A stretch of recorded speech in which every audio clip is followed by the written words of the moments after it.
Welcome. Once again, you're listening to the Hour of the Time. I'm William Cooper. And folks, I'll be in the San Francisco Bay Area October 29th through the 31st at the Dunphy Hotel, San Mateo, California. The number to call is area code 415-905-8874. That's area code 415-905-8874. Let me see, I'll be doing a lecture on Sunday, October the 31st at 12:30 p.m. Also a workshop later that same afternoon, October the 31st at 3:30 p.m. But I'll be there the whole weekend. We'll have a booth. We'll have tapes of the Hour of the Time there. They'll be at a reduced rate because you won't have to pay postage. And my book will be available, and of course I'll be there if you just want to stop by and chat for a while. Remember, that's the Dunphy Hotel, San Mateo, California, October 29th through the 31st. The number to call is area code 415-905-8874. For those of you in the southeast segment of the United States, I will be in Atlanta, Georgia on November the 14th. I will be speaking in the Chamblee Community Center on that date, and the number to call is area code 404-986-0802. Once again, November the 14th in Atlanta, Georgia. I'll be speaking at the Chamblee Community Center. The number to call for information is area code 404-986-0802. Now, both of these events in San Mateo and in Atlanta, Georgia cost some money. I don't know exactly how much because I'm an invited speaker. You need to call those numbers and talk to them. But as usual, when I get there, I will arrange for a lower rate for CAGI members. Make sure you bring your welcoming letter, anything signed by me, or your press credentials, and that will be good for your discount. If you have any problems, come and see me personally. I'll verify that you're a CAGI member and make sure that you get your discount. Well, folks, tonight is going to be illuminating. I can tell you that for sure. Let me tell you first, right off the bat, before we get into the subject of tonight's broadcast, that the media corporation, well, first let me give you what happened on the stock exchange since we've been talking about this. All the stock for all the media corporations that we've discussed, including the Inquirer Star Group, has gone up. So it shows that somebody may be doing a little anticipatory buying out there, or it could just be an accident. The stock that we're going to purchase closed today on the New York Stock Exchange at $51 5/8 per share. That's $51 5/8 per share. The name of the corporation is the Gannett Company Incorporated. Seek out the lowest commissioned broker in your area, ladies and gentlemen. Buy as much stock in that company as you possibly can. The New York Stock Exchange symbol is GCI. GCI. Again, it's Gannett Company Incorporated. You want to make sure to tell your broker that you want to purchase only voting shares. Only voting shares. Do not buy stock unless the stock is voting shares. Make sure that you understand that perfectly. As soon as you've purchased your stock, make Xerox copies of your stock certificates. Make sure your broker knows to issue the certificates in your name. That way you know that you own the stock, you have the shares in your possession. Make Xerox copies of the shares, send them to us with a stamped, self-addressed number 10 envelope. We will send you back a proxy statement, which you will need to fill out, have notarized, and send back to us, giving us the proxy vote for your shares of stock. So, folks, you can get started on that tomorrow morning. We will be keeping you updated. We'll tell you if stock starts going up too precipitous, we'll tell you to hold off and until it comes back down. But this is not going to take a week or two. It's going to take us some time to do it. You need to motivate your neighbors, your friends. You need to get them involved. You have to make them understand what we're doing. And tell them if they're going to get in here and play games with us, in other words, if they're not going to go along with our scheme here to change this corporation around, then don't play at all, because we don't need 6 or 8 or 10 bunch of patriots in here buying shares and giving their proxies to 6 or 8 different people. If they do that, all we're doing, folks, is masturbating, and it's absolutely non-productive. Maybe a lot of fun. Everybody can say, oh, I'm really participating, but it's not going to amount to anything, ladies and gentlemen. So make sure you understand that. Either participate and go along with what we intend to do so that we'll have the power of a large block of voting stock owned by citizens of this country who are sick and tired of what the news media has been doing to us, and can turn this corporation around and make it work in our best interest, or get the hell out of town and don't interfere with what we're doing.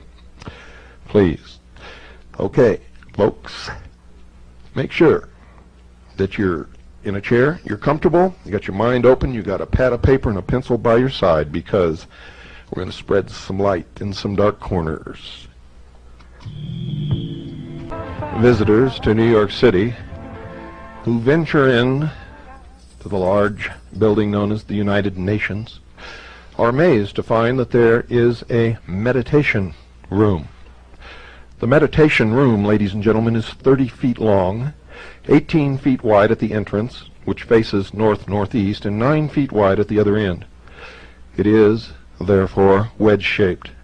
Its only entrance is through 2 tinted glass-paned doors, outside of which stands a United Nations guard.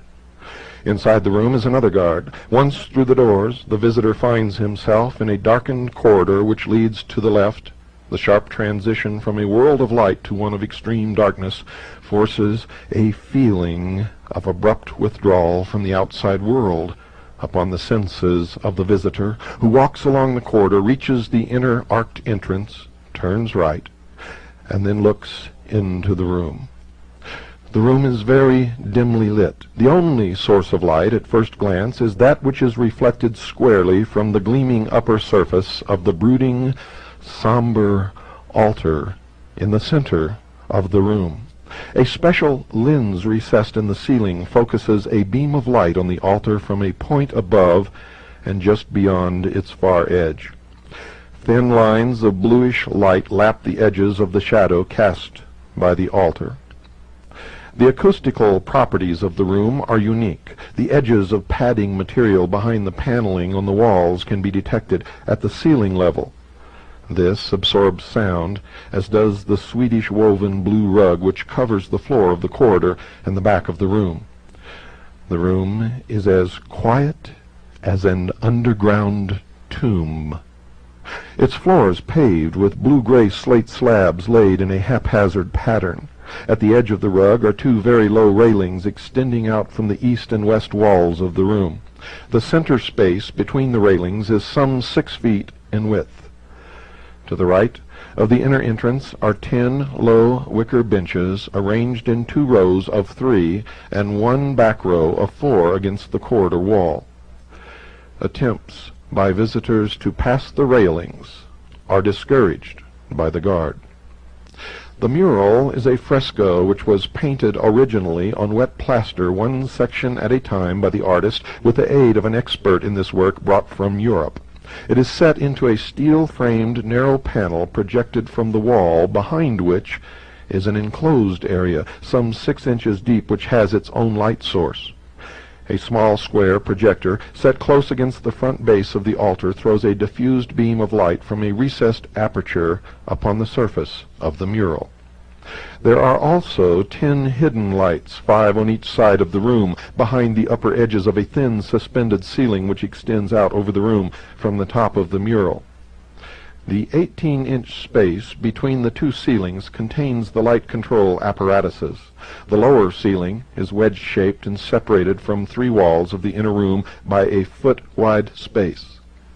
Thus the room appears to be much longer than it really is, because of the many converging lines leading into the narrow end, the corners of which are rounded off on either side of the mural. The altar is 4 feet high and rests on 2 narrow cross pieces. It is a dark gray block of crystalline iron ore from a Swedish mine and weighs 6 1/2 tons.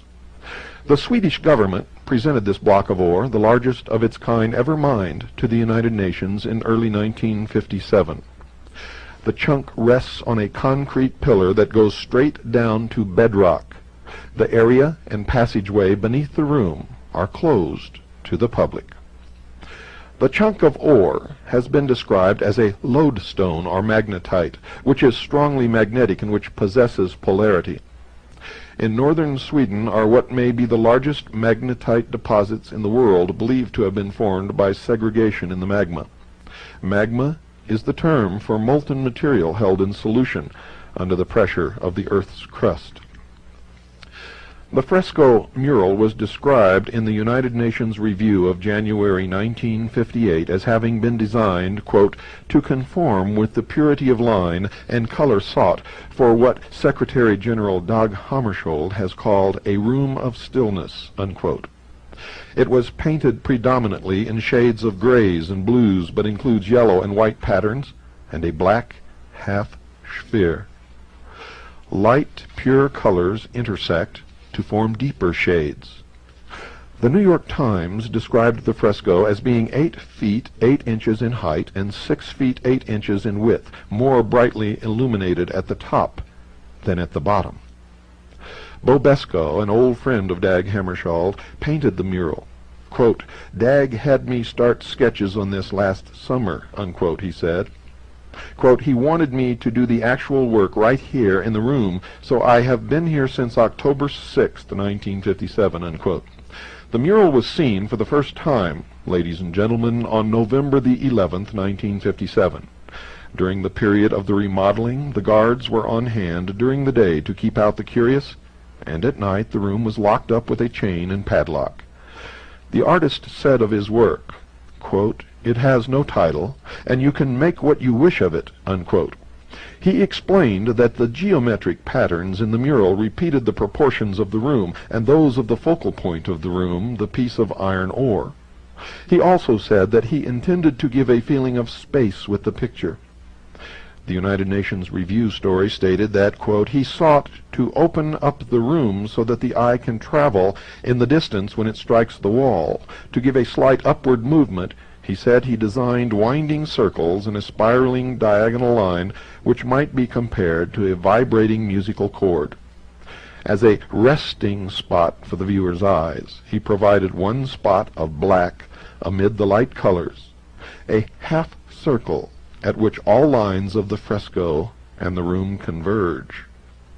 In the New Yorker story cited earlier, Beskow was quoted as saying, quote, my fresco contained no intentional symbols, though I've heard people say that the black and pale blue circle in the upper middle section of the panel stands for the cosmos. All that I seriously sought to do was to open up the wall in order to let the eye travel farther, and to open up the mind, provoking meditation, but not directing it, unquote. The mystic P.D. Ouspensky has written that in, quote, real art nothing is accidental, it is mathematics. Everything in it can be calculated. Everything can be known beforehand.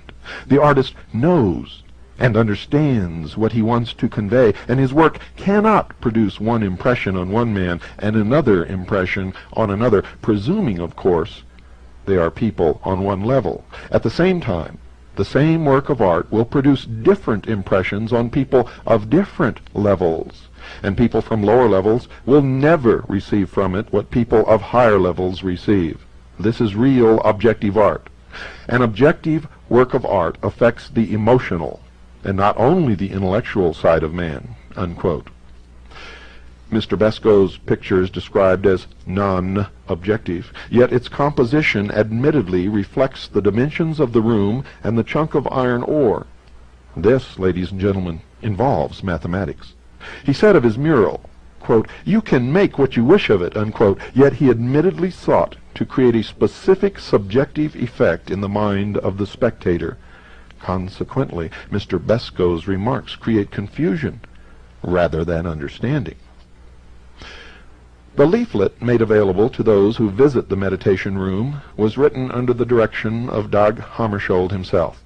Its description of the room is deliberately couched in abstruse language. It contains terms which have meaning to the esoterically inclined, but not to the uninitiated, or those called the profane. These terms will be explained, and have in fact been explained, during the Mystery Babylon segments of the Hour of the Time. But for those who may be just beginning to listen to this program, esoteric means that which is hidden and is kept only for the initiated, those who have studied the mysteries. The profane, ladies and gentlemen, is you. I leave myself out because during the process of studying the mysteries, I, with great irony, have become illumined. And if you continue to listen to the Hour of the Time, so shall you.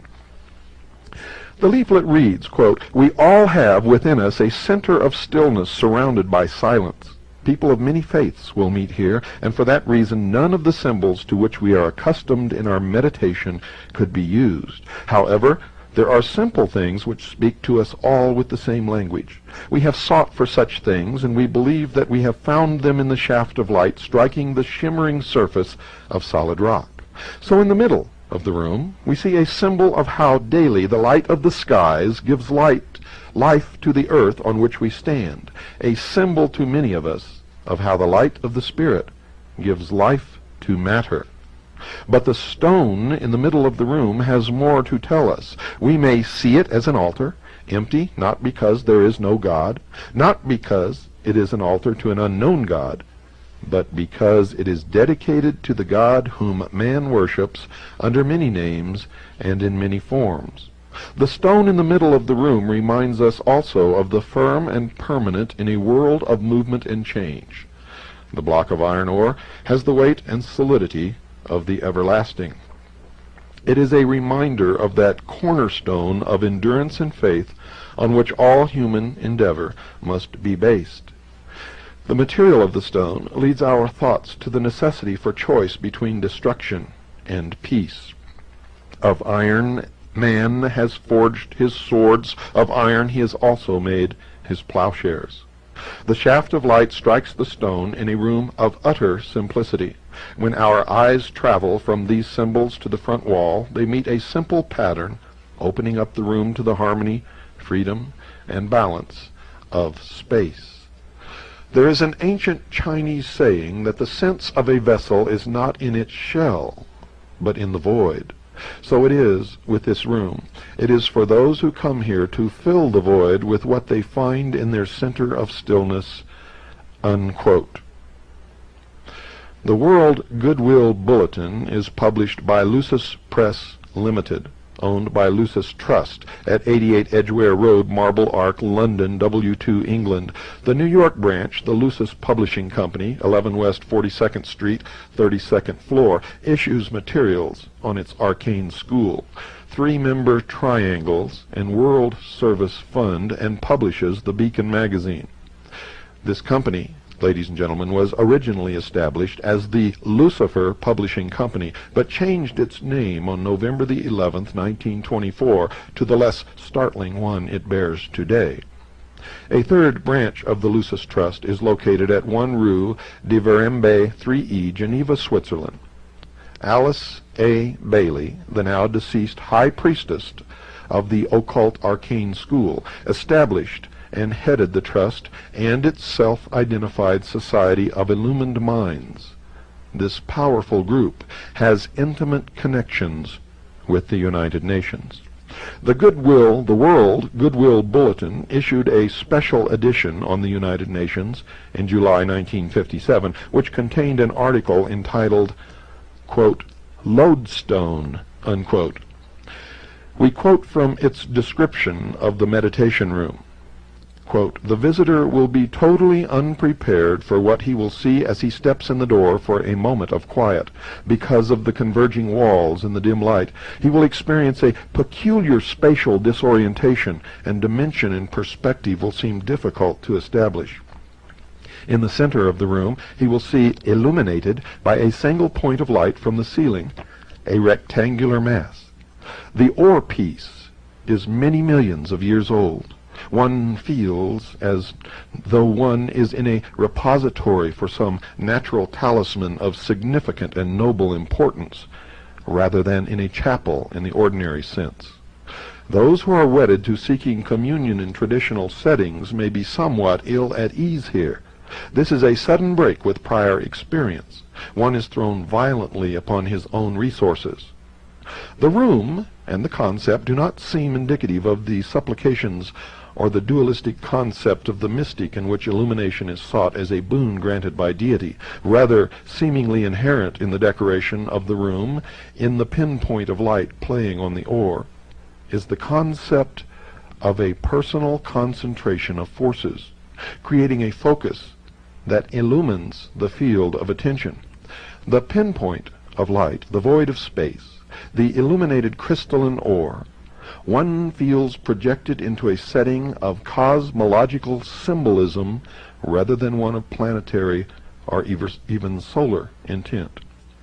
It is interesting to speculate on what the long-term influence of this new departure will be on current religious thinking. Ensconced here in the highest hall of man, it cannot be inconsiderable.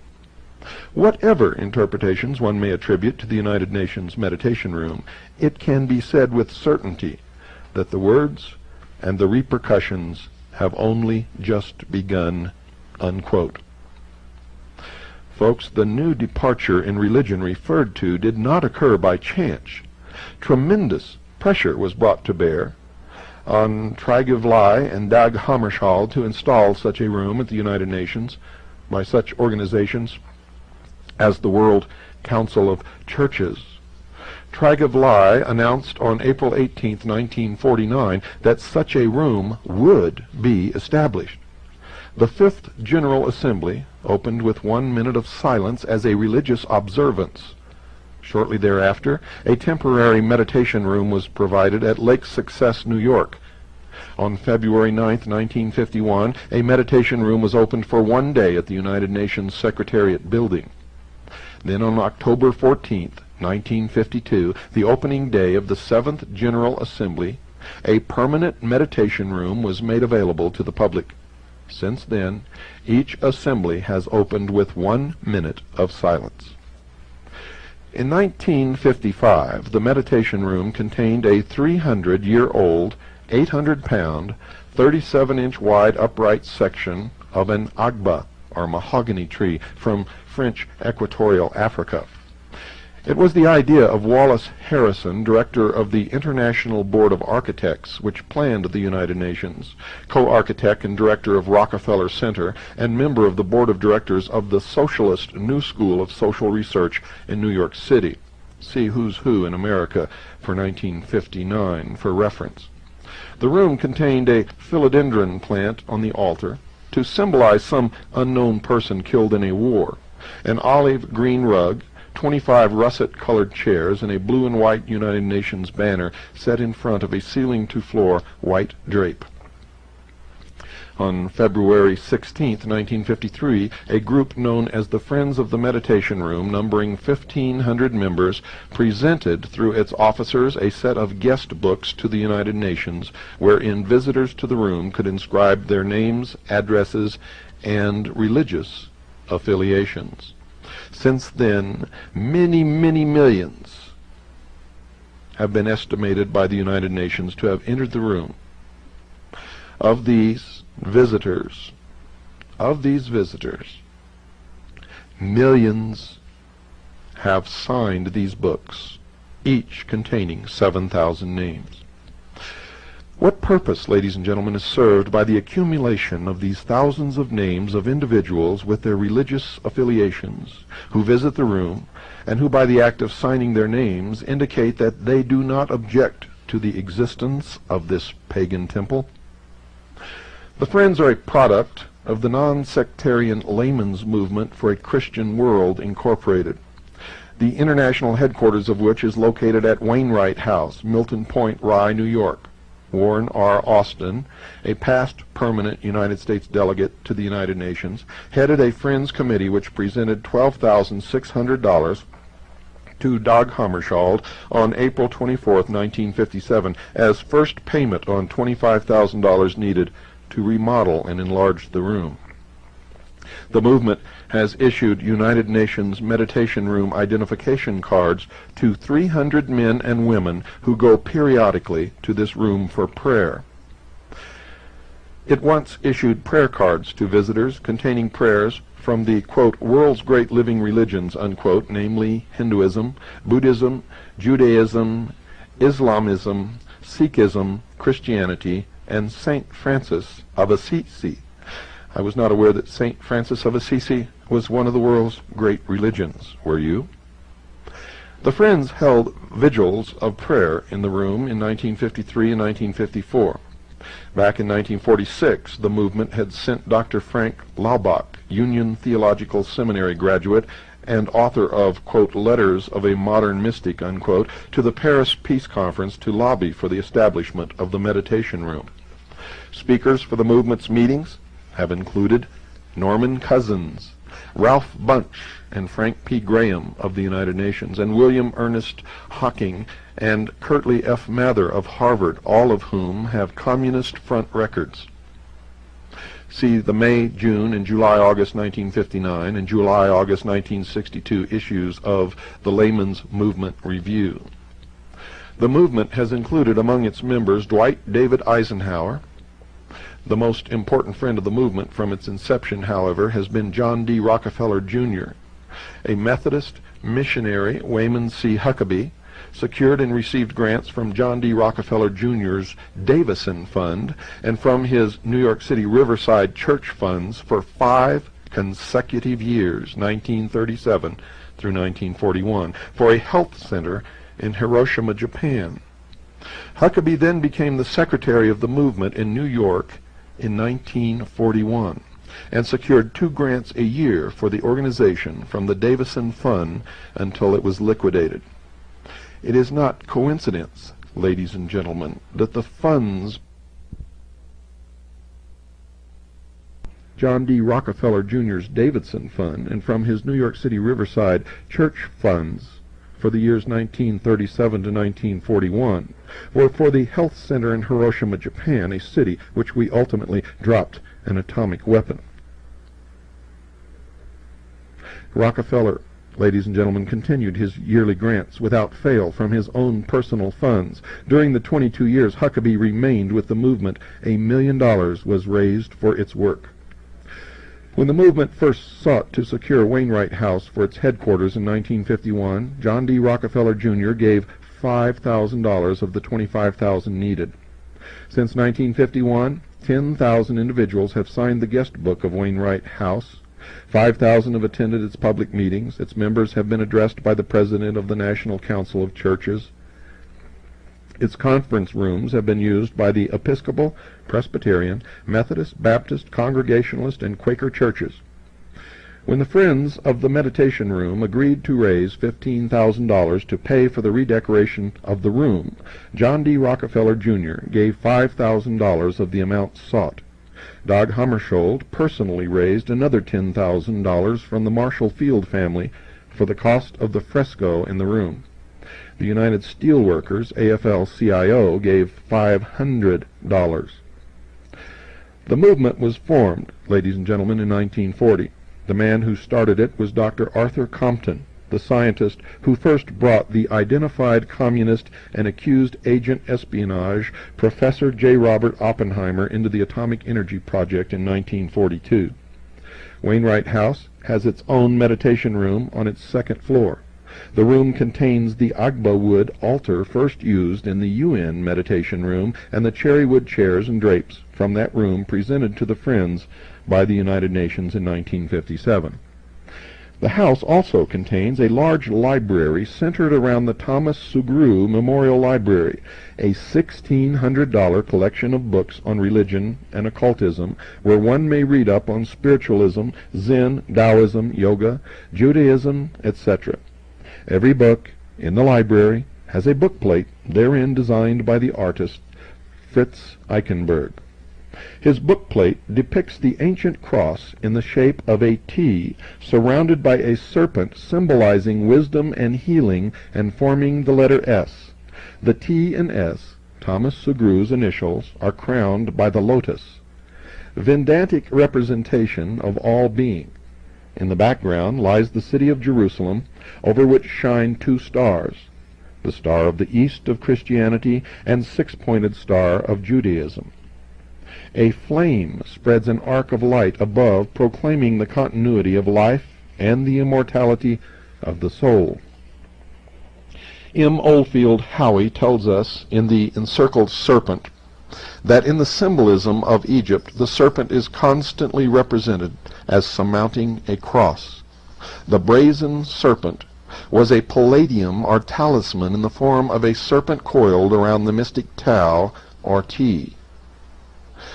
The serpent set up by Moses was originally the Egyptian sun god who was now known to his people as Jehovah." Unquote.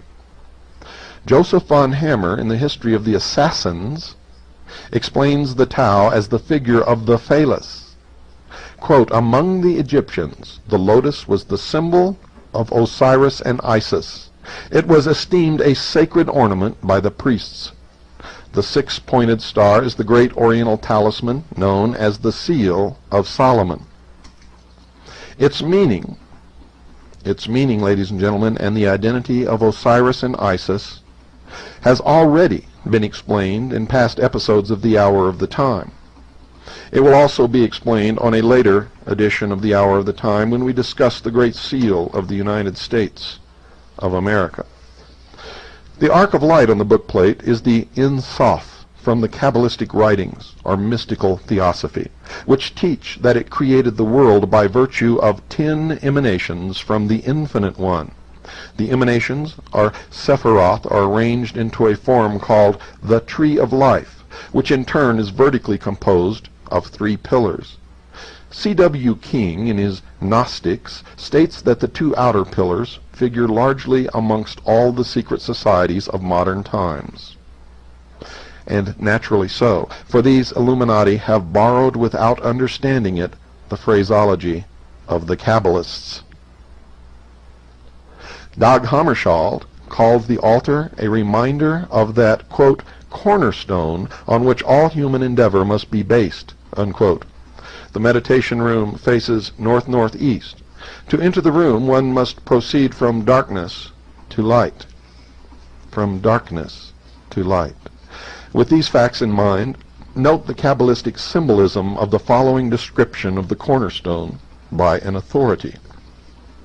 Quote, "In its situation, it lies between the north, the place of darkness, and the east, the place of light, and hence this position symbolizes progress from darkness to light, and from ignorance to knowledge. The permanence and durability of the cornerstone is intended to remind us that long after our death we have within ourselves a sure foundation of eternal life, a cornerstone of immortality and emanation, which pervades all nature and which therefore must survive the tomb," unquote. On a higher level of esoteric knowledge, the metal altar or stone can be likened to the ancient stone of foundation, which according to the same authority cited above was supposed, quote, "to have been placed at one time within the foundations of the Temple of Solomon, and afterwards, during the building of the second temple, transported to the Holy of Holies.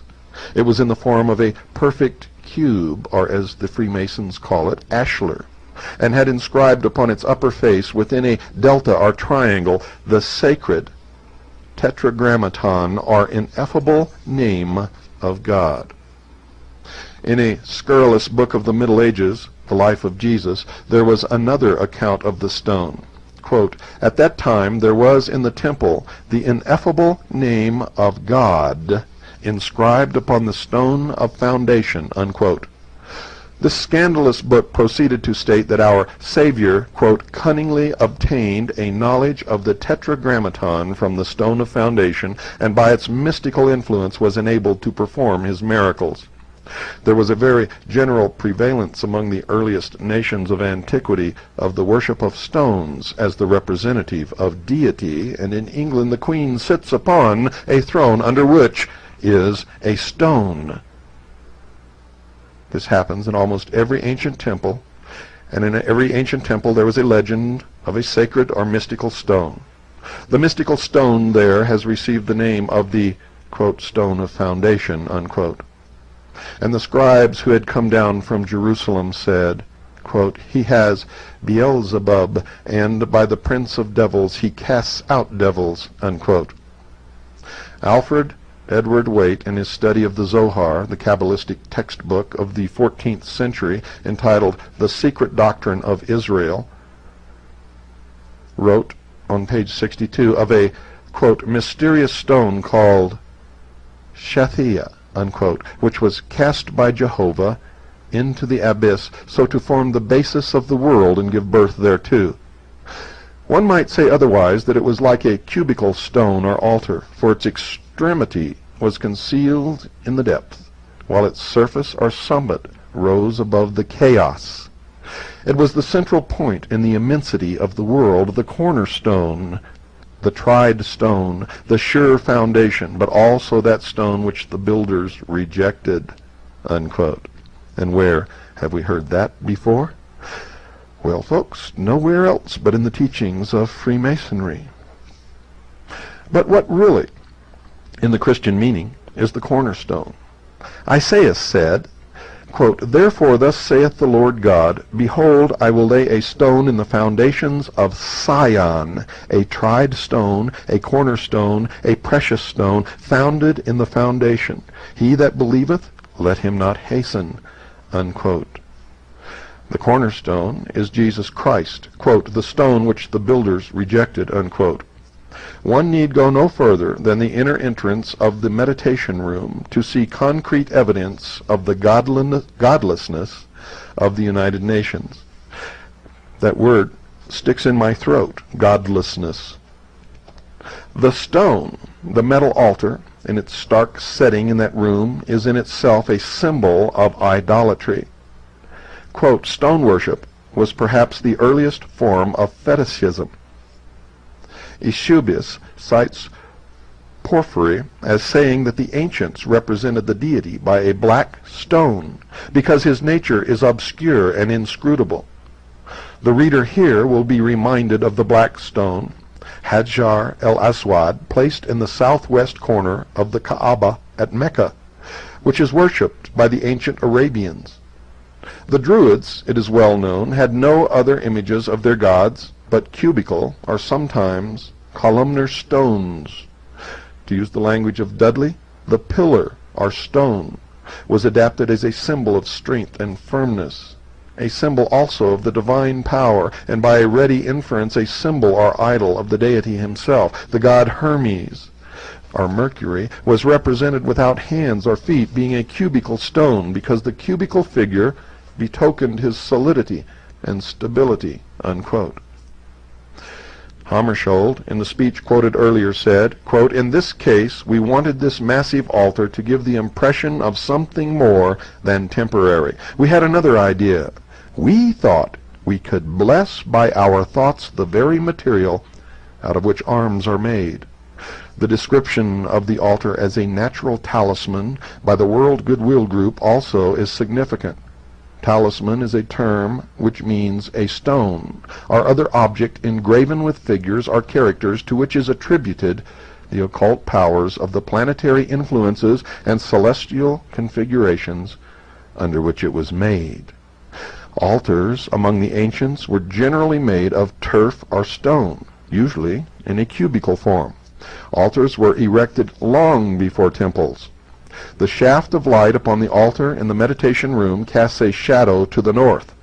The use of the north as a symbol of darkness, a portion of the old sun worship, of which we find so many relics in Gnosticism, in Hermetic philosophy, in Freemasonry, in the temples of all of the secret societies which exist in a membership in the shape of a pyramid, with a whole bunch of slathering idiots thirsting after the secrets which they will never know, and a few at the top who really understand that the only secret is how to control those on the bottom. The east was the place of the sun's daily birth, and hence highly revered. The north, the place of his annual death. Finally, it must be emphasized above all that the altar in the meditation room is unsanctified and unhallowed. It has no sacred meaning, can inspire no reverence, and is not inviolable. This altar cannot be used for sacrifice in any other than an unholy sense. Ladies and gentlemen, one clue to the mural's symbolism is given in Hammarskjöld's and Beskow's description of its purpose. It was to open up the wall, to give a feeling of space, of the void, in effect to extend the room further out into another dimension, as it were. The Friends leaflet, a call to prayer, states the theme of the mural is, quote, infinity, unquote. Now let us look at this mural squarely from the viewpoint of the esoterically inclined, the occultist, the adept, the initiate. There is an asymmetrical arrangement of the entire mural into what is called a magic square, which is a square arranged in an equal number of cells, in this case 9, 3 rows up and 3 rows down. The game tic-tac-toe is based on this type of square. The talismanic magic square has a series of numbers in the cells, the enumeration of all of whose columns vertically, horizontally, and diagonally will give the same sum. The following 9 digits, so arranged as to add up to 15 in any direction, were regarded as sacred because 15 is the numerical value of the Hebrew word for God, Yah, spelled J-A-H, which is one of the forms of the Tetragrammaton. And in the rows, going across from left to right in each row, the first row, the numbers are 4, 9, and 2. In the second row, the numbers are 3, 5, and 7. And in the third row, the numbers are 8, 1, and 6. Whether you add them up diagonally, vertically, or horizontally, no matter in which direction you go, it always adds up to the number 15. The predominantly dark blue rectangle, which occupies most of the middle tier of the mural, the upper side of which passes through the exact middle of the small bisected sphere, represents the altar. The yellow rectangle, set at an angle into the lower and middle tiers so that one corner touches the bottom of the mural, is a second representation of the altar. They indicate, ladies and gentlemen, duality. Remember the yin and the yang, positive, negative, male, female, the androgynous God, the yellow figure, light, the sun, the blue figure, earth, the altar. Both rectangular figures are overlaid in part by other patterns in other colors. The all-important sphere in the left upper middle section symbolizes, among other things, the sun. Sun worship was the oldest and by far the most prevalent of all the ancient religions.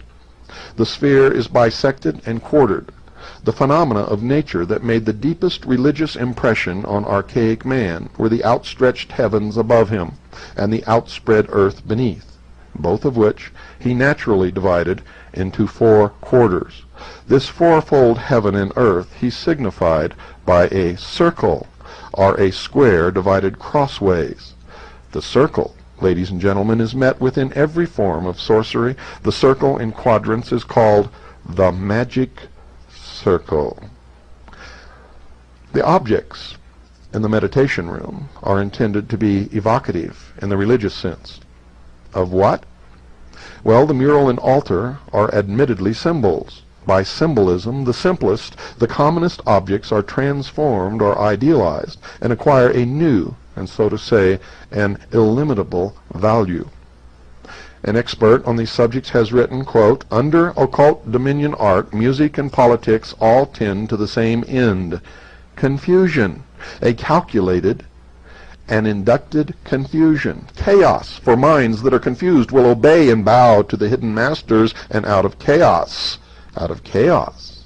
comes order. And isn't that the motto of the 33rd degree of Freemasonry? Ordo ab chao. Quote, the rule of the triangle and the ellipse, together with a crude geometry in modern art, is the rule in aesthetics. Standing before a meaningless cubist canvas at an art exhibition, one day a puzzled amateur asked, quote, but what does it mean? Unquote, to which the painter replied, it's not a question of what it means, it's a question of what is its effect on the observer. Consciously or unconsciously, the artist spoke the truth. Psychiatrists tell us that this school of insidious humbug is simply an elaboration of the policy of the interruption of ideas, leading to total incoherence and madness. Cubist art is an effort to produce certain psychic effects obtainable by optical illusion. Beauty has nothing to do with it. The Cubist school is not the realm of art at all. It belongs to that of medicine and psychic science. Those who forget that this devastating fad of the interrupted idea can be extended to music, literature, and every other phase of human effort do so at their own peril. For instance, listen closely to the beat of the rap musician. Quote, a mind that is positive cannot be controlled. For the purpose of occult dominion, minds must therefore be rendered passive and negative in order that control can be conceived. Minds consciously working to a definite end are a power, and power can oppose power for good or for evil. The scheme for world dominion might be doomed by the recognition of this principle alone, but as it is unfortunately unrecognized, it remains unchallenged, unquote, until we decided to purchase a media corporation. And thus now, we have minds consciously working to a definite end, and we are now a power,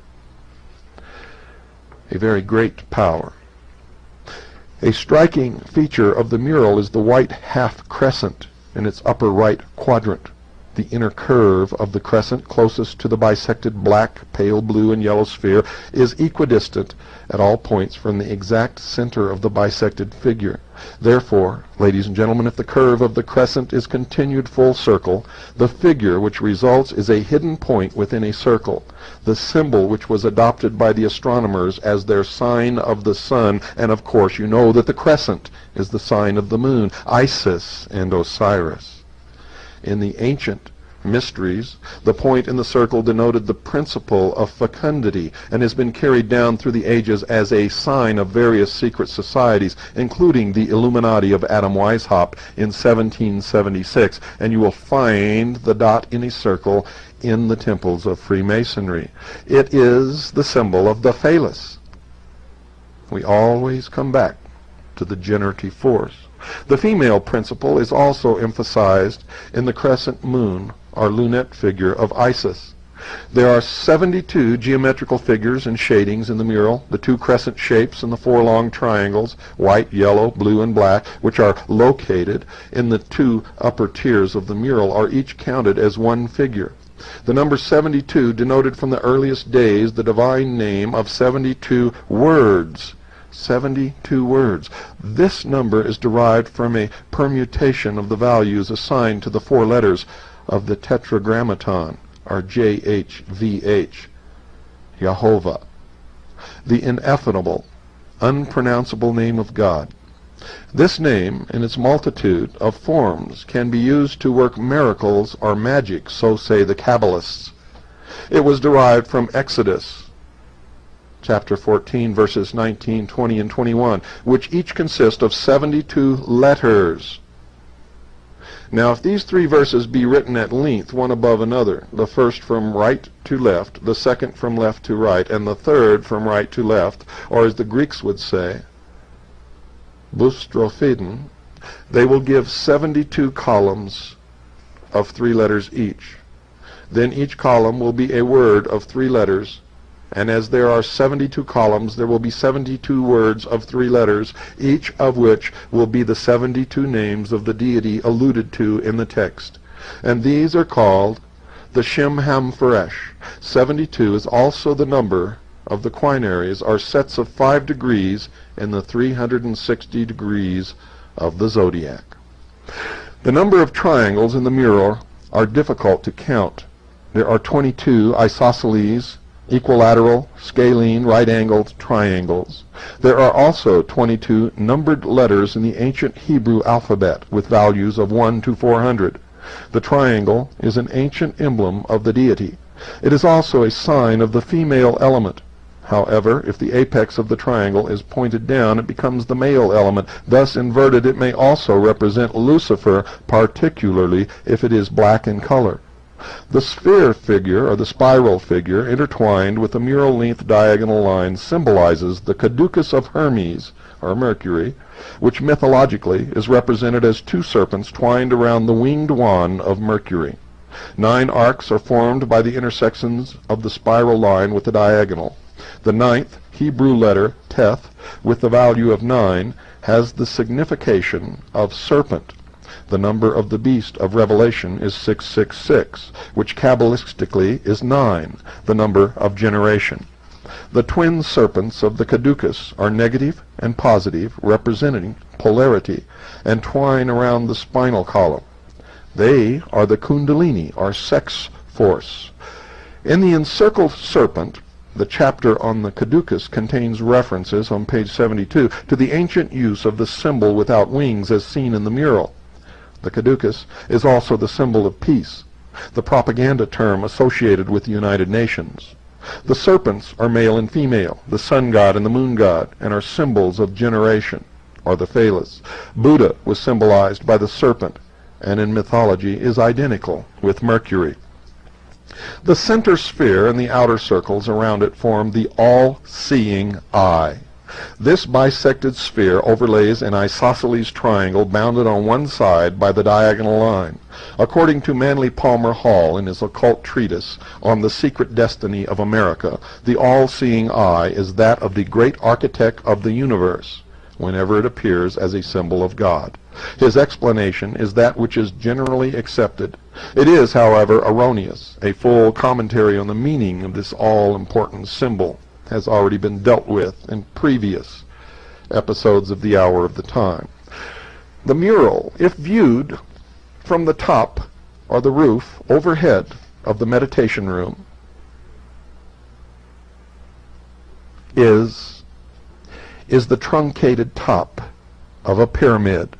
Behind the mural is a smaller pyramid, which is that which contains the eye, the all-seeing eye of Lucifer. Good night, and God bless each and every single one of you.